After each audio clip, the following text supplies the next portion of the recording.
5वीं क्लास होगी, ठीक है, जिसमें अपने आज आमाशय के बारे में पढ़ेंगे। डाइजेस्टिव सिस्टम की आहार नाल जिसकी बात की थी, इसमें हमने सबसे पहले माउथ को एक बार रिपीट कर देता हूँ। सबसे पहले मैंने माउथ के बारे में बताया था आपको, मुख के बारे में, उसके बाद में बक्कल कैविटी यानी कि मुख गुहा के बारे में अध्ययन किया था। उसके बाद में हमने ली थी जानकारी फेरिंग्स की। फेरिंग्स के बाद में हमने ओइसोफेगस को पढ़ा था। ओइसोफेगस के बाद नेक्स्ट जो ऑर्गन आता है एलिमेंट्री कैनाल का, वो है स्टमक यानी कि आमाशय, जिसे क्या कहा जाता है, आमाशय कहा जाता है, ठीक है। ये लगभग जे समान आकृति, इंग्लिश में जे समान आकृति की संरचना होती है, जो हमारी उदर गुहा में बाईं ओर स्थित होता है। ये अंग हमारी उदर गुहा के किस ओर स्थित होता है, हल्का सा बाईं ओर स्थित होता है, तन्नुपट के नीचे, जिसे अपने क्या कहा जाता है, डायफ्राम। क्या कहा जाता है, डायफ्राम। ये डायफ्राम फेफड़ों के आधार पर पाया जाता है, फेफड़ों के आधार पर पाया जाता है। एक बार हल्की सी मैं संरचना बना देता हूँ अपने श्वसन तंत्र की, फिर मैं बताऊंगा कहाँ पर ये स्थित होता है। सबसे पहले अपने बात करते हैं डायफ्राम कहाँ होता है। डायफ्राम के नीचे आमाशय की स्थिति कहाँ पर होती है, तो यहाँ से नासा गुहा के बाद में ये जो स्थल आता है, ये श्वास नली का आता है। श्वास नली से श्वसनियाँ आती है, श्वसनियों से यहाँ पर फेफड़ों की स्थिति अपने को देखने को मिलती है। लंग्स पाए जाते हैं 2, ठीक है, और श्वसनियाँ अंदर श्वसनिकाओं में, और श्वसनिकाएं फिर आगे जाकर के किसमें विभाजित हो जाती है, एल्वियोलाइज के अंदर। किसमें कन्वर्ट हो जाती है, एल्वियोलाई यानी कि वायुकुपिकाओं में कन्वर्ट हो जाती है, इस तरह से, ठीक है। तो जहाँ पर लंग्स पाए जाते हैं हमारी वक्ष गुहा के अंदर, और लंग्स के बिल्कुल नीचे एक पेशीय संरचना पाई जाती है, और इस पेशीय संरचना को कहा जाता है डायफ्राम। क्या कहा जाता है, डायफ्राम कहा जाता है। तो श्वास नली और ग्रास नली की जो ओपनिंग मैंने बताई थी, वो फेरिंग्स के अंदर होती है। कहाँ होती है वो, फेरिंग्स में, यानी कि किसमें, ग्रसनी में होती है। तो श्वास नली के नीचे वक्ष गुहा के अंदर फेफड़े आ गए, फेफड़े के अंदर बायां फेफड़ा, ये कहलाता है राइट लंग, क्योंकि ये ह्यूमन की राइट साइड है, और ये कौन सी होती है, लेफ्ट साइड होती है, ठीक है।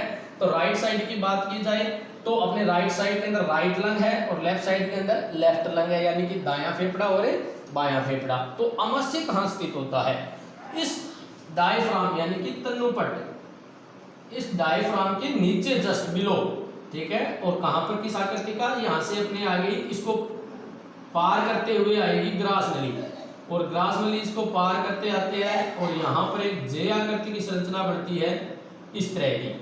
तो यहाँ पर संरचना पाई जाती है लेफ्ट साइड में मानव की उदर गुहा में। ये स्थान कहलाता है वक्ष गुहा। कौन सी गुहा है ये, वक्ष गुहा। और वक्ष गुहा के बाद में डायफ्राम के नीचे का जो स्थान पाया जाता है वो कहलाता है उदर गुहा। कौन सा, उदर गुहा, ठीक है। ये हमारी वक्ष गुहा है, डायफ्राम के जस्ट नीचे। यहाँ से अपने आगे की बात करेंगे तो ये हमारी उदर गुहा है। उदर गुहा में बाईं ओर जे आकृति की एक संरचना पाई जाती है, थैली के समान संरचना पाई जाती है। इस थैली के समान संरचना को हम क्या कहते हैं, आमाशय कहते हैं, ठीक है। आमाशय सबसे महत्वपूर्ण अंग माना गया है पाचन की दृष्टि से, क्योंकि यहाँ पर जो आपने निवाला निगला था, ठीक है, जो बोलस आपने निगला था, वो इस ग्रास नली से होता हुआ किसमें प्रवेश करता है, आमाशय में प्रवेश करता है। और यहाँ पर आमाशय के द्वारा इसको गलाया जाता है, इस निवाले को क्या किया जाता है, गलाया जाता है, जिसके द्वारा इसमें किसी भी प्रकार के कोई जीवाणु है, हानिकारक जीवाणु है, या कोई अदर पदार्थ है जो अपने आवश्यक नहीं है, उनको यहाँ पर समाप्त कर दिया जाता है, और केवल उपयोगी पदार्थों को ही यहाँ पर रखा जाता है। तो सबसे पहले हम इसके बारे में अध्ययन करते हैं, इसकी संरचना का अध्ययन करते हैं आमाशय की। अपने बात करते हैं आमाशय के बारे में। तो आमाशय एक जे आकृति की और थैली के समान संरचना होती है। इसको 3 भागों में डिवाइड किया गया है। सबसे ऊपरी भाग, जो किनारे वाला जो भाग होता है, जहाँ पर ओइसोफेगस यानी कि ग्रास नली आकर के खुलती है, ये स्थान कार्डियक कहलाता है। क्या कहलाता है, आमाशय का ये भाग है कार्डियक। कार्डियक को हिंदी में क्या कहते हैं, जठरागम भाग। जठरागम क्या बुलाता है, जठरागम। जठर किसे कहा जाता है, आमाशय को। आमाशय का दूसरा नाम क्या होता है, जठर। आगम मतलब आगे वाला, जठर का आगे वाला भाग जठरागम, जिसे इंग्लिश में कार्डियक कहते हैं, क्योंकि ये हृदय के बिल्कुल समीप होता है, ठीक है। और हृदय से संबंधित जितनी भी जानकारी ली जाती है वो कार्डियक के संबंधित ली जाती है, किससे? कार्डिया से संबंधित ली जाती है, ठीक है। अब जठर आगम के बाद का जो दूसरा भाग आता है ओइसोफेगस, कई बार क्वेश्चन आता है ग्रास नली अमाशय के किस भाग में खुलती है? ग्रास नली अमाशय के किस भाग में खुलती है? जठरागम भाग में खुलती है, ठीक है। और यहाँ पर जहाँ पर ग्रास नली अमाशय के अंदर खुलती है उस स्थान पर एक संकोचक होता है, एक अवरोधक स्थान पाया जाता है, एक कपाट पाया जाता है। इस कपाट को क्या कहा जाता है? कार्डियक संफिक्टर। क्या नाम दिया जाता है इस अवरोधक को? कार्डियक संफिक्टर। हिंदी में कहते हैं जठर आगम अवरोधनी। हिंदी में क्या कहा जाता है इसे? जठर आगम अवरोधनी कहा जाता है, ठीक है। जठर आगम अवरोधनी कहा जाता है। ग्रास नली के अंतिम सिरे पर एक अवरोधक पाया जाता है जो जठर आगम के अंदर की ओर स्थित होता है, यानी कि ओइसोफेगस के अंतिम सिरे पर स्थित होता है। और इस अवरोधक को कार्डियक संफिक्टर और हिंदी में कहेंगे इसको जठर आगम अवरोधनी। अब इसका काम क्या है जठर आगम अवरोधनी का? ये बात भी जरूरी है। जठर आगम अवरोधनी का काम होता है कि जो भोजन का निवाला आपने ग्रहण किया है, जो भोजन का निवाला आपने ग्रहण किया था वो ओइसोफेगस से कर्माकुंचन गति के द्वारा जैसे ही इस भाग में आता है तो इसके बाद में ये अवरोधक यहाँ से बंद हो जाता है। कहने का अर्थ ये है कि भोजन ग्रास नाल से जैसे ही अमाशय में आता है तो इस संकोचक का काम होता है कि इस भोजन को वापस किस में न जाने दिया जाए? गर्शिका के अंदर, या फिर अपने कह सकते हैं ओइसोफेगस के अंदर न दिया जाना चाहिए। इसीलिए इसका नाम क्या दिया गया है? अवरोधक। कहने का अर्थ ये हो गया कि भोजन को लिया जाएगा गर्शिका के द्वारा, जैसे ही अमाशय के अंदर आएगा तो ये अवरोधक एक अवरोध उत्पन्न करेगा जिसके कारण जो भोजन अमाशय में आया है वो भोजन वापस ग्रास नली में नहीं जाए। अब आप कहोगे सर कई बार वमन आती है, तो वो क्या कारण आते हैं? वमन जिसे अपने उल्टी कहते हैं, वोमिटिंग बोलते हैं जिसको अपने, ये क्या कारण होता है कि अमाशय जब भोजन को स्वीकार नहीं करता है ना, जब अमाशय भोजन को स्वीकार नहीं करता है उस समय ये अवरोधक इसी अमाशय से संबंधित होता है, इसलिए ये अवरोधक भी खुल जाता है और भोजन वापस अमाशय से होता हुआ, गर्शिका से होता हुआ मुख गुहा से बाहर आ जाता है। भोजन या अन्य जो भी कोई पदार्थ आपने लिया है जिसको अमाशय ने स्वीकार नहीं किया, तो वो जो पदार्थ बाहर निकलता है उस पदार्थ को ही हम क्या कहते हैं? उल्टी या वमन कहते हैं उस क्रिया को, ठीक है। और इसके बाद में जठर आगम के बाद में आगे का जो भाग, जो मुख्य भाग होता है, इसको फंडस कहते हैं। क्या कहते हैं इसको? फंडस कहा जाता है। फंडस, जिसको हिंदी में कहते हैं मध्यकाय। क्या कहा जाता है इसको? मध्यकाय। दूसरा भाग अमाशय का सेंटर पार्ट, जो लगभग अमाशय का 70 से 80% भाग बनाता है। कितना भाग है? 70 से 80%। मतलब कार्डियक भाग भी छोटा सा होता है और लास्ट वाला जो तीसरा भाग होगा वो भी छोटा सा होगा, लेकिन बीच का जो 70 से 80% भाग बनाता है वो कौन बनाता है? फंडस बनाता है, ठीक है। ये सबसे इम्पोर्टेंट भी है क्योंकि इसी के द्वारा ही इसमें कुछ विशेष प्रकार की ग्रंथियां पाई जाएगी जो रसों का स्त्राव करेगी, जो पाचन में महत्वपूर्ण भूमिका निभाती है। अब मध्यकाय के बाद तीसरा जो स्थान आता है ये कौन सा है?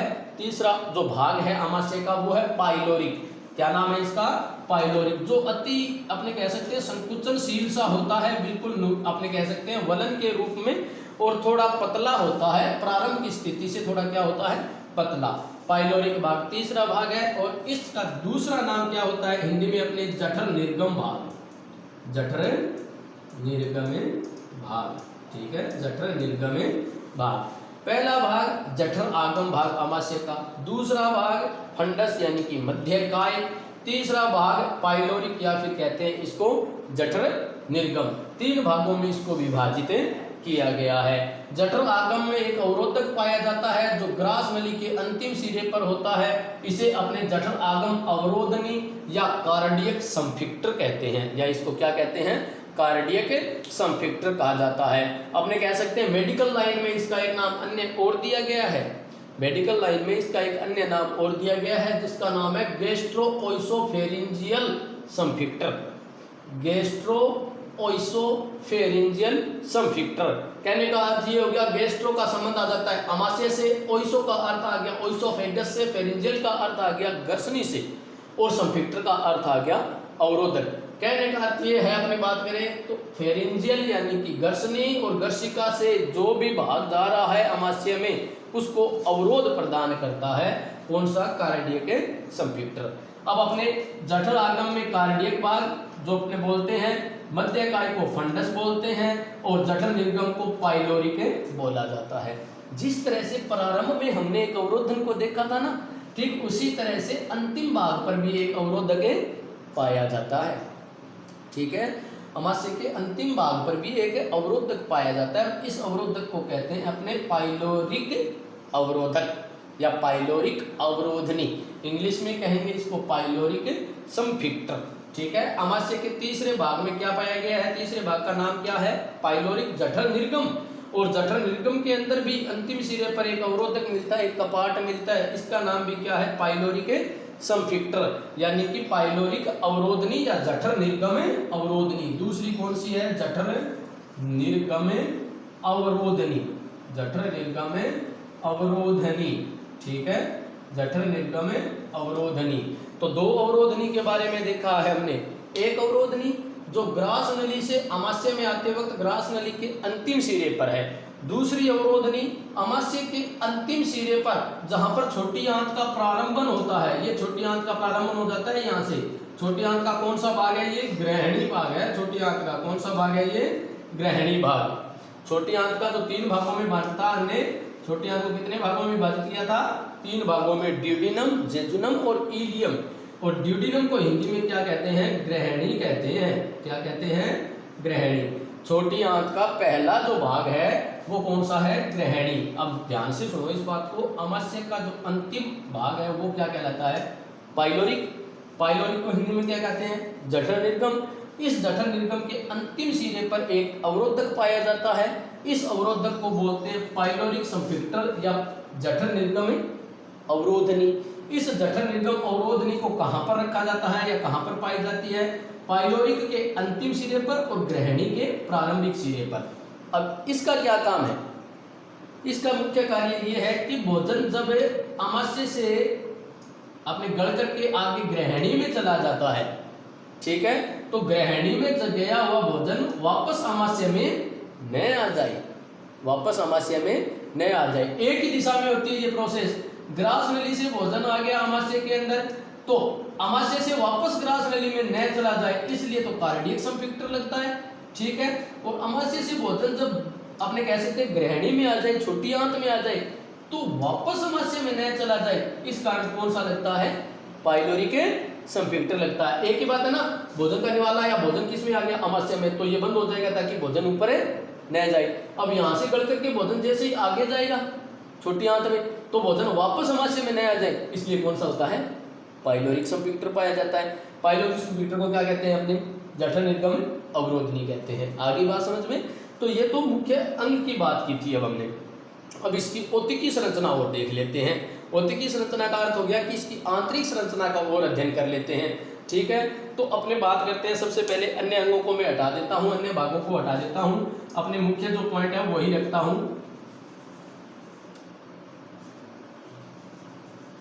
ताकि आसानी से समझ में आ जाए।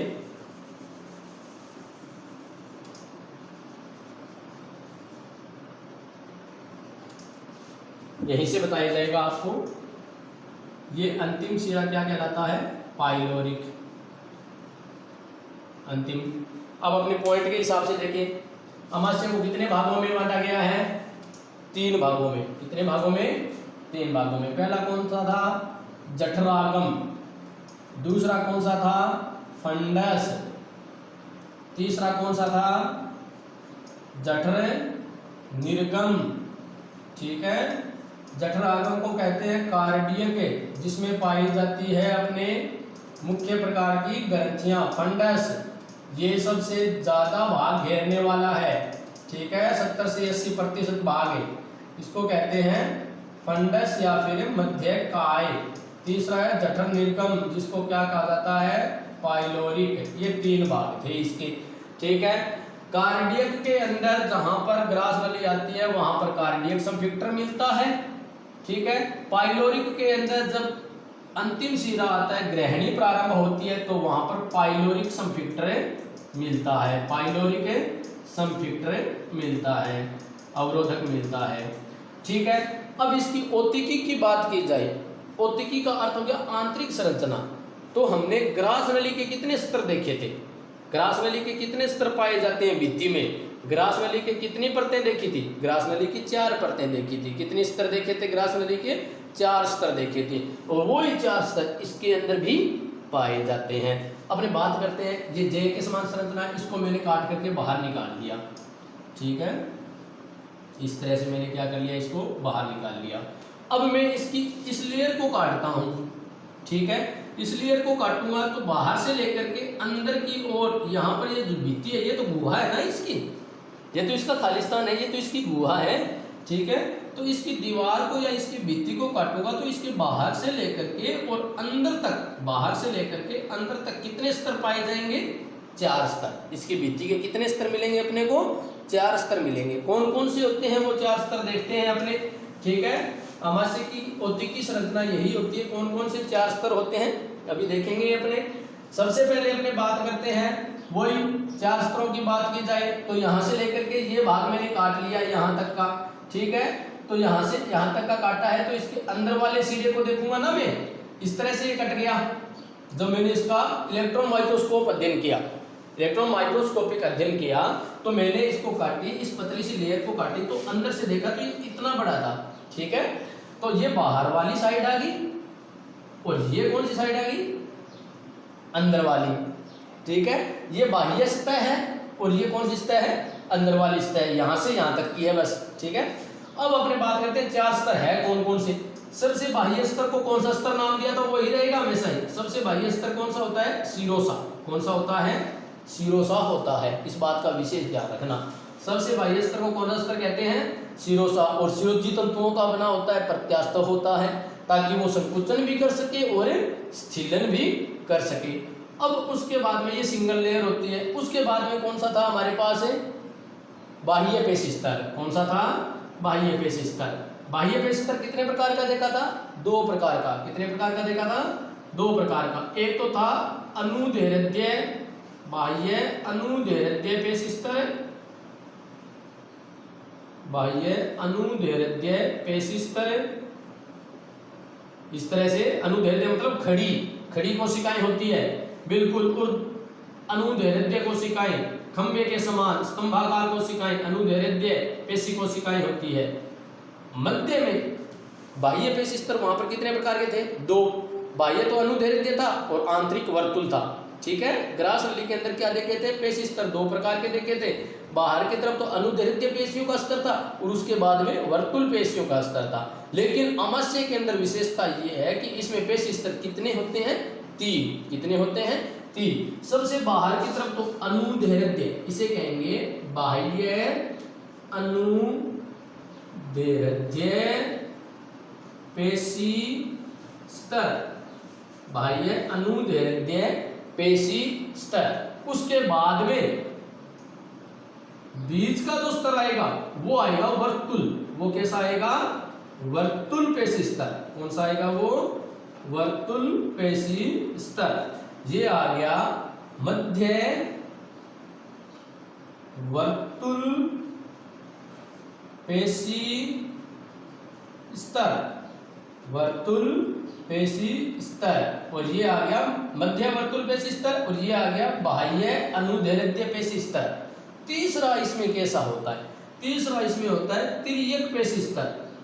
कैसा होता है, तिर्यक पेशी स्तर। इस तरह का, यहाँ पर पेशी कोशिकाएं तिर्यक रूप में, ठीक है, टेढ़ी मेढ़ी यहाँ पर पाई जाएगी, तिर्यक के रूप में पाई जाएगी। ये पेशी स्तर पाया जाता है, इसे कहा जाता है तिर्यक पेशी स्तर। कौन सा पेशी स्तर होता है ये, तिर्यक पेशी स्तर। इसके कारण इसकी दीवार जो होती है, आमाशय की दीवार, जिसको हम भित्ति कहते हैं, वॉल ऑफ स्टमक। ठीक है, स्टमक की जो वॉल होती है वो थोड़ी, वो अपने कह सकते हैं मोटी रहती है। इसी कारण ये 3 पेशी स्तरों के कारण ही ये इसकी दीवार थोड़ी मोटाई में दिखाई देती है।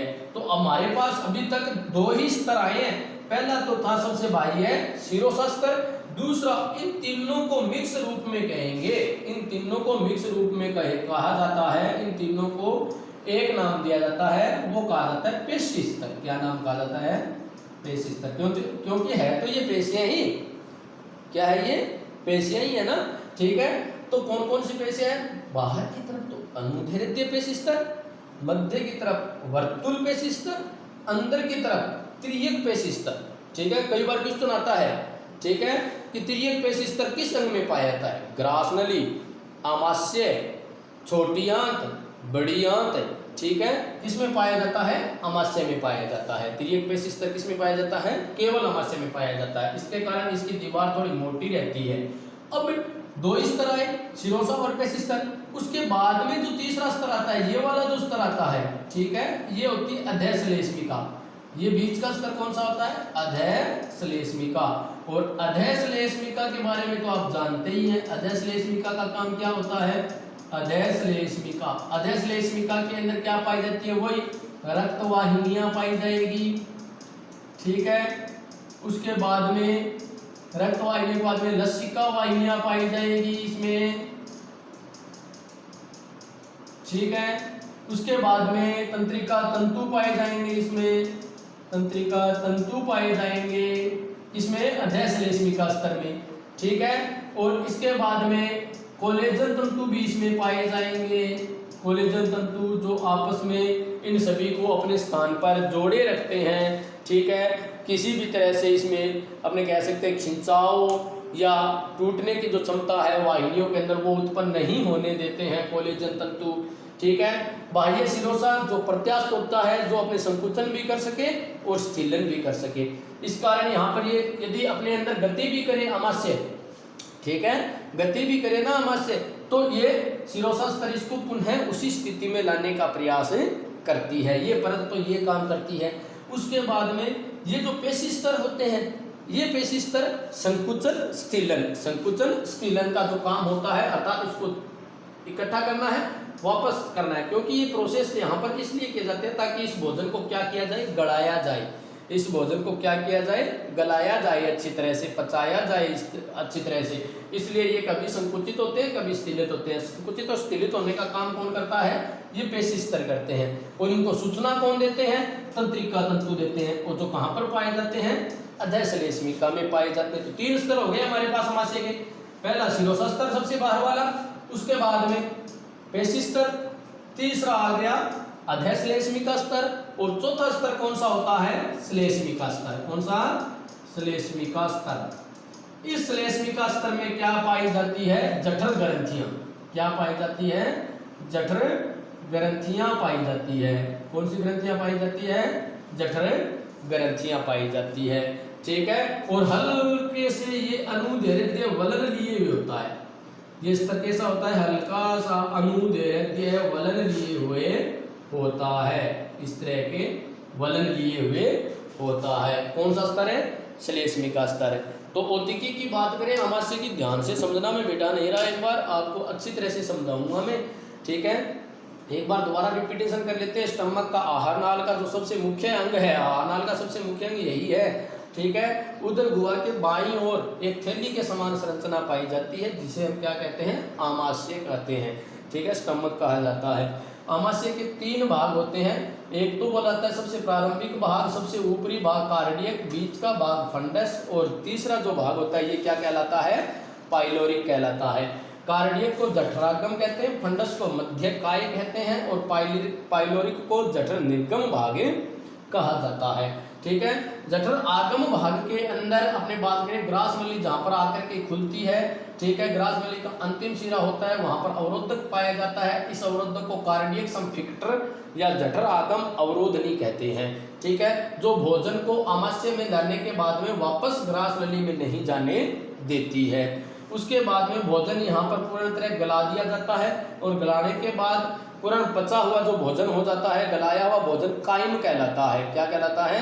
काइम। बताऊंगा काइम कैसे बना, ठीक है, आगे बताया जाएगा। विकारी की पड़ी है ना इसकी, और इसके द्वारा कौन सी ग्रंथियों के द्वारा कैसे रस स्रावित होते हैं, उनके बारे में भी देखेंगे अपने, ठीक है। उसके बाद में भोजन जैसे ही आमाशय से ग्रहणी में जाता है, ये ग्रहणी है, छोटी आंत की पहला भाग ग्रहणी, जिसे ड्यूडिनम कहते हैं। जैसे ही भोजन इसमें आ जाता है सारा का सारा, तो ये अवरोधनी मुख्य काम ये करती है कि इस भोजन को वापस किसमें नहीं आने दिया जाए, आमाशय में नहीं आने दिया जाए। ठीक है, तो इस तरह से इसके बाहर के अंगों के बारे में बात करके, भागों के बारे में बात करके, अब इसकी आंतरिक संरचना देख लेते हैं। आंतरिक संरचना में बात करेंगे सबसे पहले ओतिकी की बात करेंगे। अपने कह सकते हैं अपने हिस्टोलॉजी की बात की जाएगी, तो हिस्टोलॉजी के अंदर बात करेंगे तो यहाँ पर कोई दीवार किसी भी भाग को यहाँ से काट लीजिए थे और यहाँ से काट लीजिए। फिर अपने माइक्रोस्कोपिक अध्ययन करेंगे, तो माइक्रोस्कोपिक अध्ययन करने पर ये जो दीवार हमने काटी थी मोटी दिखाई देगी। कैसी दिखाई देगी? बिल्कुल मोटी दिखाई देगी। मोटी दिखाई देगी तो बाहर से लेकर के अंदर तक की परतों का अध्ययन करते हैं कि कितने परतें पाई जाती है इसमें। तो कितनी परतें देखी थी हमने? 4 परतें। कितनी परतें देखी थी? 4 परतें देखी थी। कौन कौन सी 4 परतें देखी थी? सबसे पहली, सबसे बाहर वाली, बाहर से अंदर लेकर के चलेंगे, सबसे बाहर वाली सीरोसा। ठीक है, उसके बाद में दूसरी परत कौन सी देखी थी हमने? पेशी स्तर। दूसरी कौन सी देखी थी हमने? पेशी स्तर। पेशी स्तर के कितने भाग देखे थे इसमें? पेशी स्तर के कितने स्तर देखे थे? 3 स्तर। कौन कौन से थे? बाह्य अनुदैर्ध्य पेशी स्तर।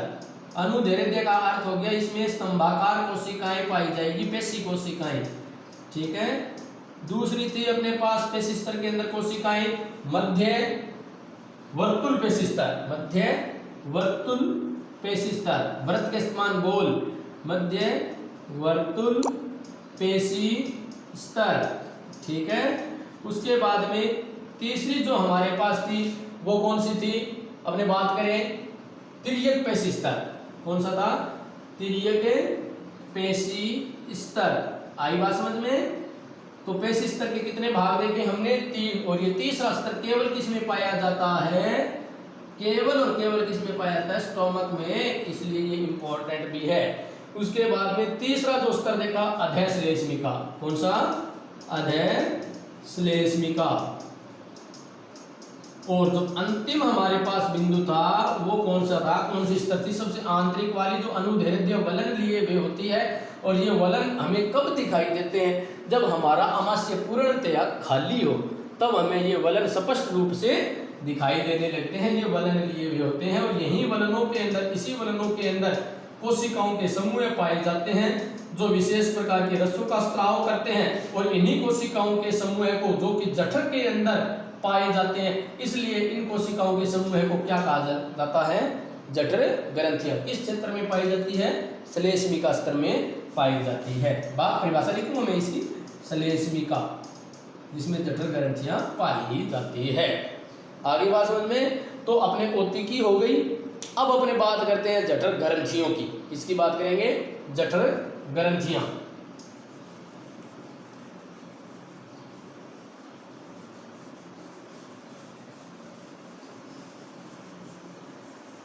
जठर ग्रंथियां हेडिंग डालेंगे अभी हमें, जठर ग्रंथियां।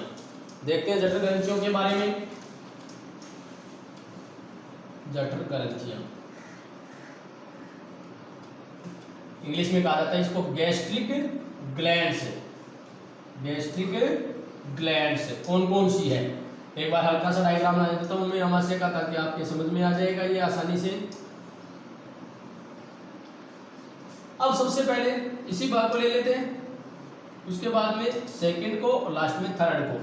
पहले तो बोली जाएगी कार्डियक ग्लैंड। जो कार्डियक भाग में पाई जाएगी वो क्या कहलाएगी? कार्डियक ग्लैंड है, यानी कि जठरागम ग्रंथियां। जठरागम ग्रंथियां। ठीक है, दूसरी प्रकार की होगी अपने फंडिक ग्लैंड। Fundic glands. ठीक है, यानी कि मध्यकाय ग्रंथियां। मध्यकाय ग्रंथियां। कई बच्चों की कमेंट्स आते हैं कि सर थोड़ा हिंदी भी अपने साथ में यूज किया करें। लगभग हिंदी में लगभग साथ में बोलता रहता हूं, इसलिए हिंदी में आप लिख लिया करें। और इंग्लिश इसलिए बोला जाता है क्योंकि अपने बायोलॉजी ले रखी है, तो सबसे ज़्यादा प्रयोग इंग्लिश का ही किया जाना चाहिए। ठीक है, और इंग्लिश पर ही विशेष तौर पर ध्यान देना चाहिए, इसलिए मैं इंग्लिश को यूज कर रहा हूँ। तीसरा हमारे पास आता है पाइलोरिक ग्लैंड्स, जिसे कहा जाता है जठर निर्गम ग्रंथियां, तीनों भागों में पाई जाएगी जठर निर्गम ग्रंथियां। अब अपने जठर ग्रंथियां कहते किसे हैं? आमाशय की श्लेष्मिका स्तर में, श्लेष्मिका स्तर कौन सा था? सबसे अंदर वाला था ना।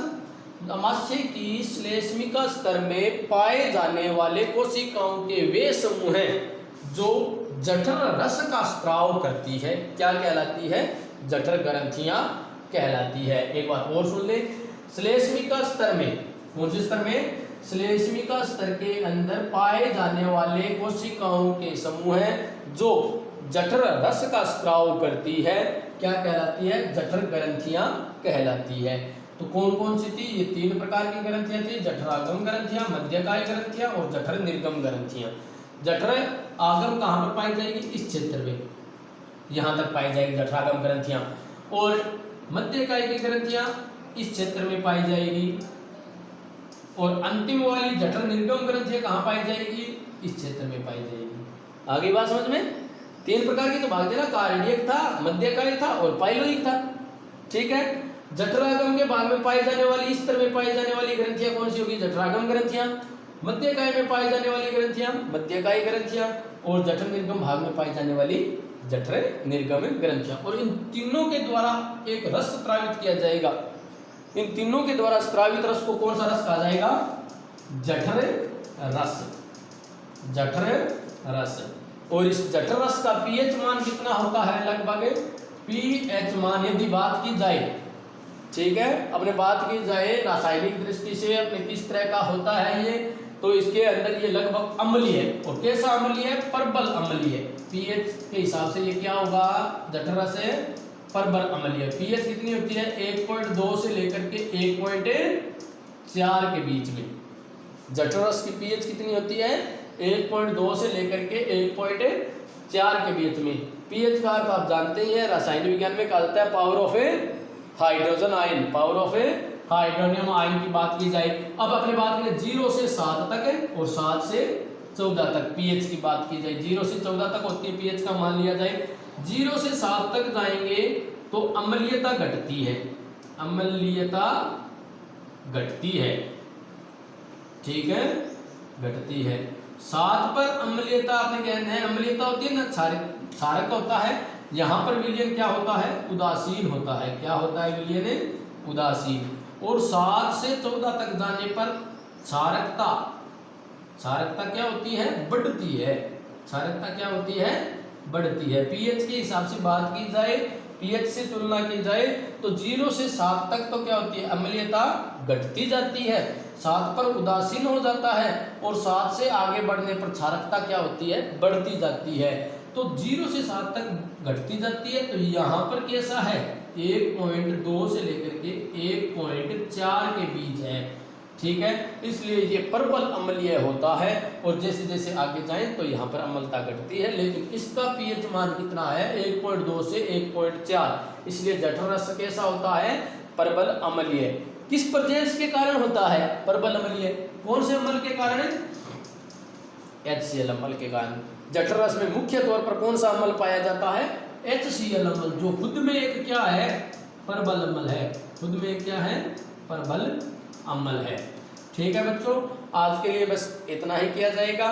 कल मैं जठर रस का रासायनिक संगठन पढ़ूंगा, ठीक है। उसके बाद में जठर आगम भाग की ग्रंथियों से कौन कौन से रस स्रावित होते हैं, ठीक है, कैसा द्रव्य स्रावित होता है, फंडिक ग्रंथियों से कैसा रस स्रावित होता है और जठर निर्गम ग्रंथियों से कैसा रस स्रावित होता है, इसके बारे में अध्ययन करेंगे, ठीक है। जठर रस के अंदर HCl की क्या भूमिका होती है, इसका भी अध्ययन किया जाएगा। आज के लिए बस इतना ही। जय श्री कृष्ण।